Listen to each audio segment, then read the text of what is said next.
Just look at these animals, High Matriarch Tua commented, sometime after she had met up with Reprigue outside of her previous detention. Just a few minutes after she had emerged from the building, a carriage had arrived to pick her up, slowly making its way through the ongoing chaos that was consuming the station.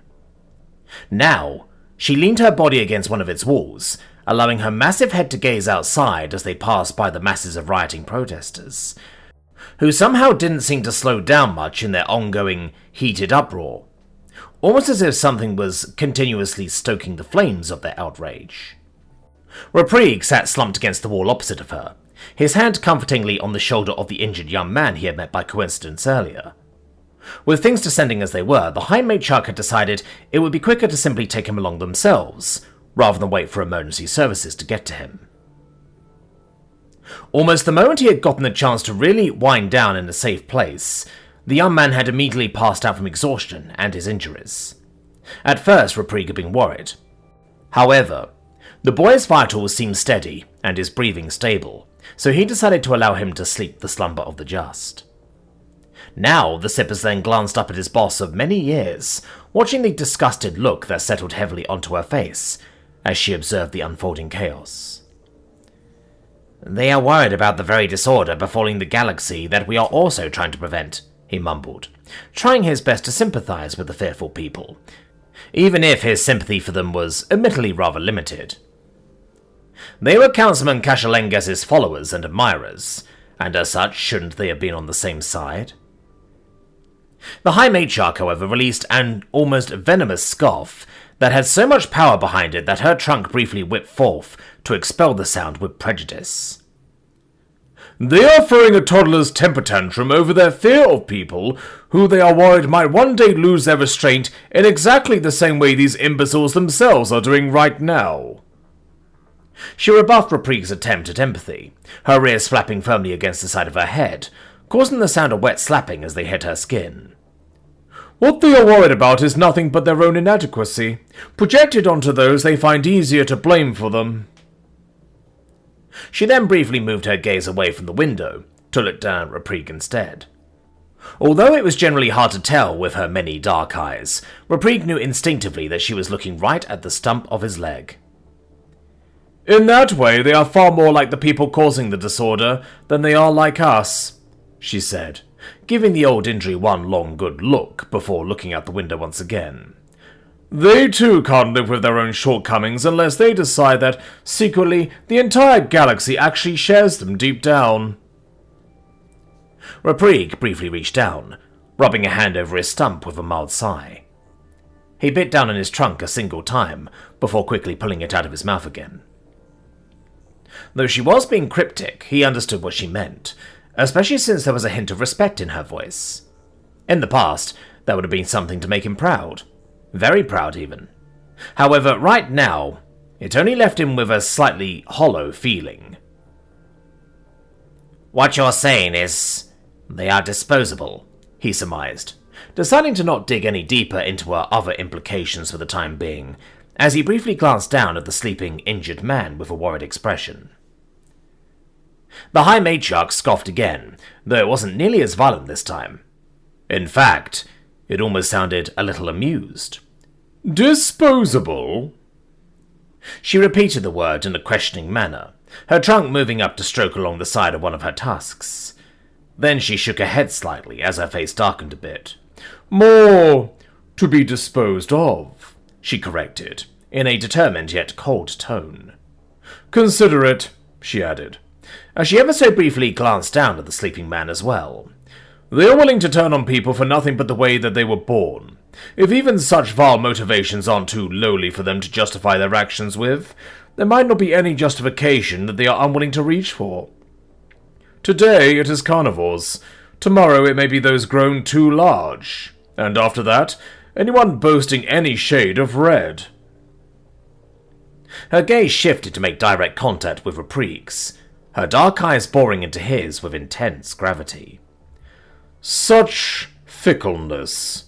Could there be anything boasting a larger threat to unity?" she questioned, her voice ice. The feeling Reprigue had already gotten earlier confirmed itself yet again. There was malice in those words. Hate. not just disagreement. "If you ask me, good riddance." Reprig swallowed as he felt his trunk twitch. The High Matriarch's words sunk all the way into his bones as he realized the riots weren't just a distraction. These people were meant to throw themselves at the enemy, and nobody would come for their aid. Before those actually capable of fighting would step in, they would first watch them crash and burn. "Stop! Don't do this!" Ajaxia screamed out as she dashed forwards, running as fast as her legs could carry her to bring herself in between the riled-up fronts of outraged people. Her security, both human and Miat, had done their best to keep her out of harm's way as they tried to bring her to a position of relative safety where they could wait for transport, assuming transport would get a chance to make it here. After the building previously housing their conference had been quickly compromised under the sudden onslaught of chaos. However, though they were all technically more physically capable than her, none of them had taken Ajaxia's uncanny jumping abilities into account, and therefore stood powerless as their lines were cleared in a single leap of their charge, as she began her desperate sprint to try and prevent whatever misfortune she could. "Stop, please!" she yelled again, lifting her arms up as she brought herself in between the two aggressive groups, who seemed to be seconds away from tearing each other to shreds. On the one side, there were those who had stormed her and Levexar's conference. Armed with signs and whatever improvised weapon they could carry, the followers of the former Councilman Kashalengas had taken to the streets, presumably to try and violently enforce whatever they perceived to be the only way to defend themselves from the people threatening them and their way of life. On the other side, their teeth bared and faces smeared with red paint and artificial blood, in a raw demonstration of their solidarity with both each other and their nature, stood the galaxy's carnivores, or at least those of them who had stepped out with the need to speak out against their own mistreatment, and those who sought to worsen it. Despite the bloody displays they used to grab attention, all of their protests have remained peaceful for the most part so far. However, with things escalating as they were, it was clear that many of them were now more than ready to use every weapon that nature had gifted them with, and more, to defend their right at exactly that peace. Though they hadn't been the main target of most of the galaxy's recent smear campaigns, it was clear that they could all feel the blade dangling just over their heads, just waiting until it was their turn, especially with protests like the current ones getting louder across the stars. It was clear these people wanted to stop things before they got that far, and now they had been pushed to their breaking point. Ajaxia couldn't blame them, but however this would end, it would be ugly, and she just couldn't stand by and watch. She stood firm with her arms raised in a stopping motion, her meager frame blocking the marching carnivore's way. It seemingly took a couple of seconds for those walking in the front to fully recognize just who it was to step in front of them there. However, once their gazes fully landed upon her, many of their eyes widened in surprise and shock, their steps beginning to slow, as they processed that a councilwoman had personally thrown herself between the lines. Not far away, Ajaxia could hear her security scream something out, and her long ears twitched at the sound of their familiar voices. However, what they were shouting did not make it all the way to her mind, as she fully focused on the people she was trying to stop. She felt her organic hide burn from the intensity she was staring up at the marching people with, as she heaved a few heavy breaths. "Stop!" she repeated one more time. She wasn't quite sure what else to say. She knew anything she could say, be it plea or argument, would probably ring hollow to their ears in the end. Peaceful had not worked for them, and now they had to defend themselves. She knew that. But she also knew that she didn't want to have to see this, and she didn't want to turn away. Basically leading their charge was a Loeshtaleshli, a large felinoid species with 3 purple eyes arranged like a triangle on their face and dark, bristly fur that thickened into a mane around their neck. Compared to most tetrapods, their limbs were elongated and boasted an additional joint that allowed for a quite vast range of motion, especially for their hands, which were armed with retractable claws. Their muzzle was slightly opened, letting out heavy huffs past their long, almost homodont teeth, with the only exception from their uniformity being the elongated fangs at each corner, which were further accentuated by the red paint that smeared across their chaps. The feline's purple eyes stared into Ajaxia with a deep intensity, clearly still surprised to see her here, and somewhat swayed by her presence, though it was also clear that they were still considering if they shouldn't walk right past or maybe even over her. Though, before they could make any decision on that, their gaze snapped up to something obviously standing much taller than her, right as she could hear her security screaming something yet again. Finally, suppressed survival instincts won out over her determined stare, and her head snapped around to look at what may very well be something spelling her end. She had turned her back towards the enemy, or at least to those the galaxy seemed to wish to turn into such, and she knew there was a chance it would have consequences. Despite that, her gut still wasn't quite ready to face them as she turned, and she felt her intestines twist into knots as her eyes fell upon the, comparatively, enormous form towering just behind her, as a shadowy silhouette blocking out the lights from above. Her legs immediately tensed for an evasive jump, but with how long she had waited, there was no telling if it would be in time or not. But instincts were instincts, and what her instincts knew was how to hurl herself with all her power in the direction away from danger. With a mighty release of tension, her jump came through, but not before she heard a sickening crunch coming from right where she bolted.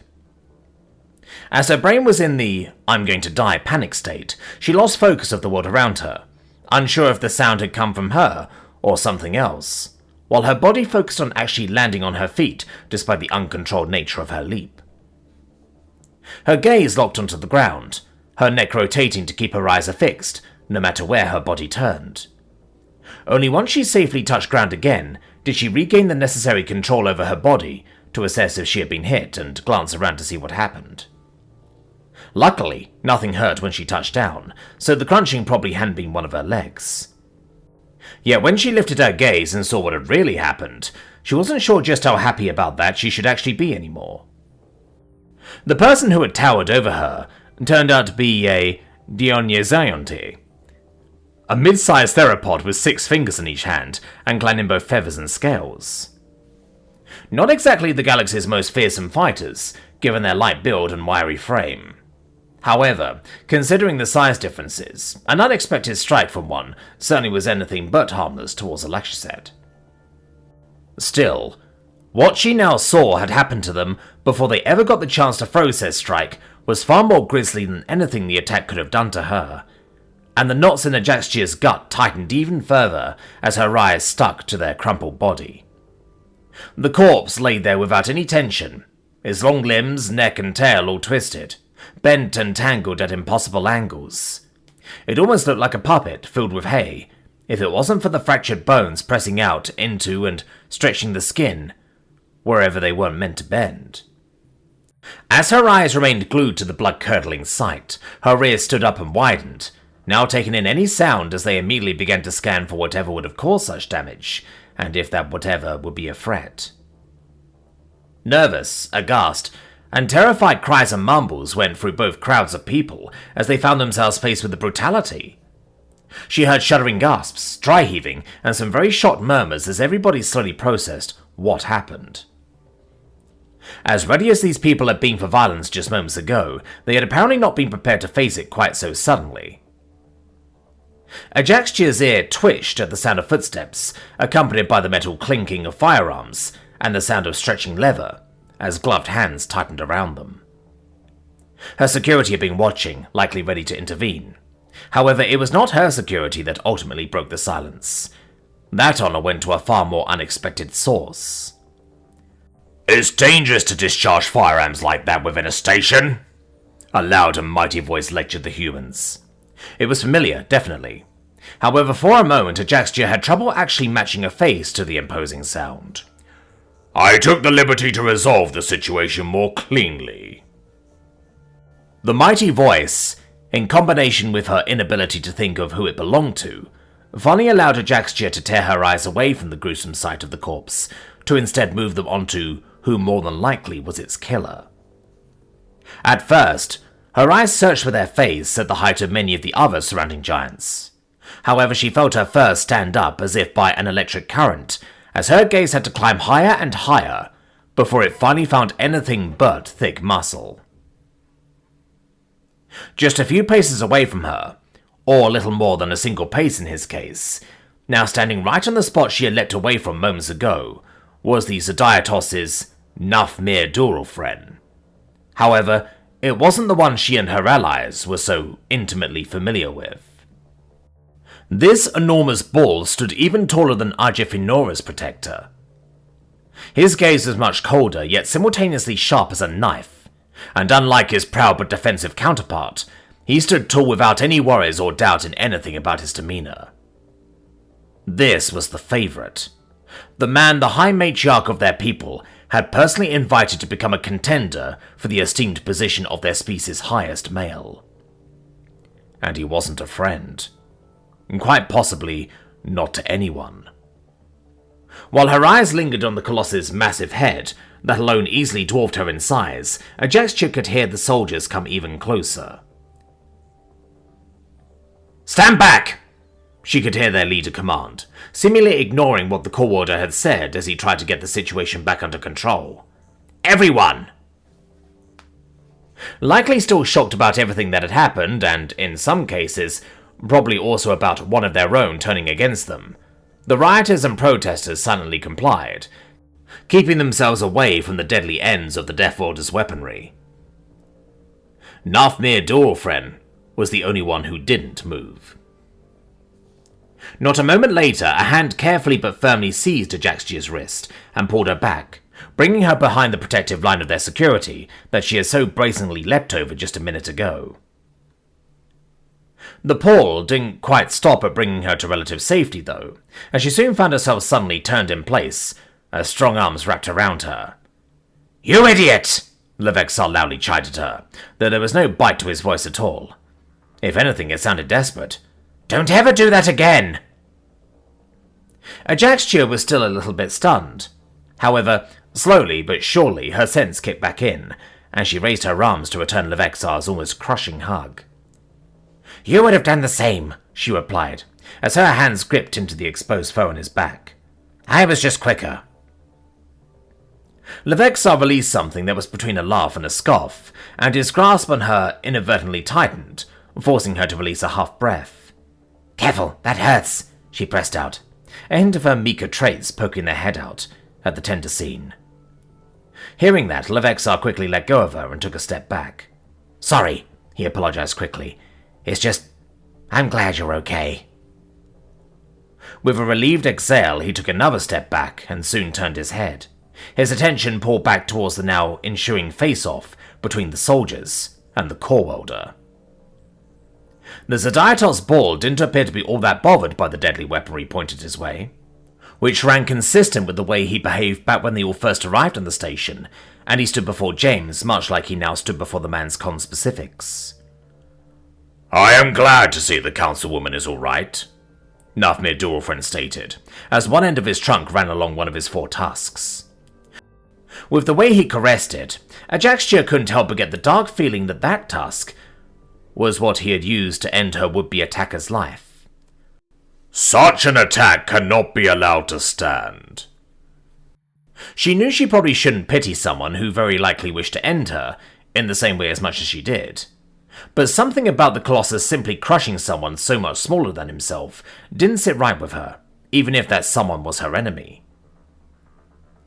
The Miat soldier who had joined their defense later on scoffed at the bull's statement. "If you ask me, you were trying to hit her and missed," the feline said with a cutting voice, never letting his weapon's aim move away from the Titan's head, his ears twitching for any noise or hidden movement. The Zodiatos simply scoffed in return.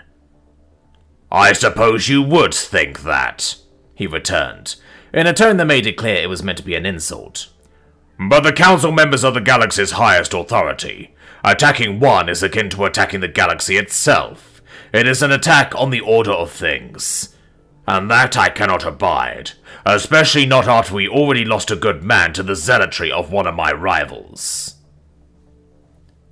Before anyone had a chance to answer, the Colossus turned his head towards the previously rioting crowd. With his trunk raised high, he released a deafening trumpeting sound that echoed along the station streets, seemingly shrinking everyone around a head in size in the process. Even those rioting all knew this wasn't just anybody. They may not have respected the council, or at least those members who belonged to groups they disagreed with, but they respected him even after his brutal display. Or maybe especially after that.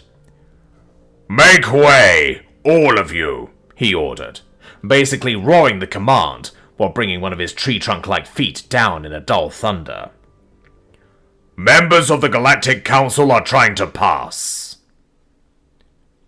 While the crowd briefly got to debate if the Nafmir's word held enough authority to follow it, the soldiers glanced at each other, clearly unsure of what to make of this. Although none of them said it, Ajaxia knew what they were thinking. This may have been the way they were already going, but if this Nafmir wanted them to go that way, that was most likely bad news. However, would they have time to turn around and find another place? The message they had received from the sun was clear. They had to leave, and they had to leave fast. There was no time to waste. But if they ran into a trap, that would potentially waste far more time, if not all of it.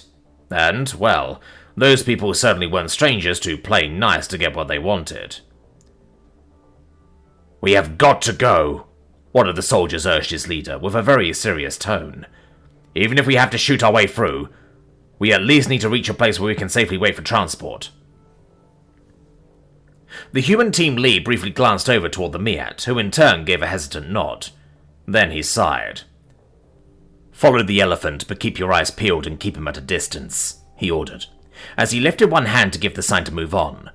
Whatever he wants, he apparently doesn't want the VIPs dead just yet.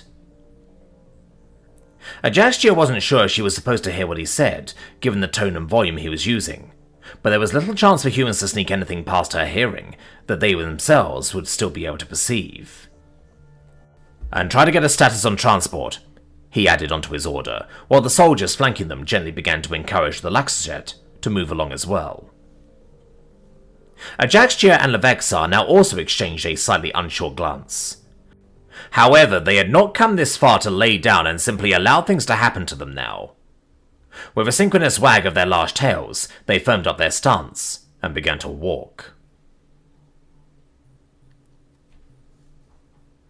The warnings and calls for preparation had been audible throughout every one of the human and Miat ships, as the severity of the threat they found themselves under settled in. "Oi!" Sky mumbled, her many ear flaps moving in a nervous wave as the message replayed one more time. "If this old ship's about to be blown to bits, I'd rather take my chances down on the station." The girl shifted uncomfortably as she glanced at the door and then to Shida. "There's, laws for that, right? About not taking prisoners to the grave with ya?" Shida released a slow breath as she felt her heart pounding in her chest. "I don't think any of us want to be blown up here," she replied. Their heart-to-heart would apparently have to be cut short. Shida had already pushed herself away from the wall, and now quickly turned to leave the cell. "If it comes to that, I'll make sure you're on the first escape pod," she unconvincingly assured Sky in her hurry, as she headed right to the exit. However, her arm was quickly grabbed before she had fully taken the first step. "Oi!" Sky said again, her voice quivering and unsure. Usually, the young woman was quite brave, if not brazen. However, Shida could tell that she was picking up on just how serious that alarm was, and just how on edge even the humans were about it. Usually, it would have also been a rather bad idea for a detainee to grab someone trying to leave their cell. However, under these circumstances, Shida honestly couldn't blame her. And so she looked up at Sky. Although the Quetzir towered over her at this point, she somehow still seemed very small as their eyes met. Shida twisted her arm a bit, bringing it around in Sky's grasp so that she could also grab the girl's arm. "I mean it, Sky," she said, now in a voice that was hopefully much easier to believe than her earlier hurried tone. "You won't have to go down with us." She tried her best to emit a sense of confidence with her gaze, while she briefly squeezed Sky's arm a little harder. Sky was scared, that much was obvious, and after what she had gone through just a brief time ago, who could honestly blame her? However, after a few seconds she finally nodded and slowly let go of Shida's arm, though her brown doe eyes still flickered in the light. "I'll hold you to that," she said half loud and took a step back. As Shida also released her grip, the Ketsia briefly looked around, with her eyes soon landing on the basket next to her bed. With nothing else to do to try and distract her nerves, the girl quickly stepped over to it and pulled one of the white sheets out. Her hands were shaking with every move, but she still managed to semi-decently fold the sheet together before laying it onto the stack of its already folded brethren. Shida watched her for a moment. Then she moved to leave again. "You'll be okay," she quietly assured one more time, though she wasn't sure if Sky could actually hear her, especially as the sound of her voice was half drowned out by the door opening for her. Apparently, someone had already stood on the other side, watching, just waiting for her to finally leave the room.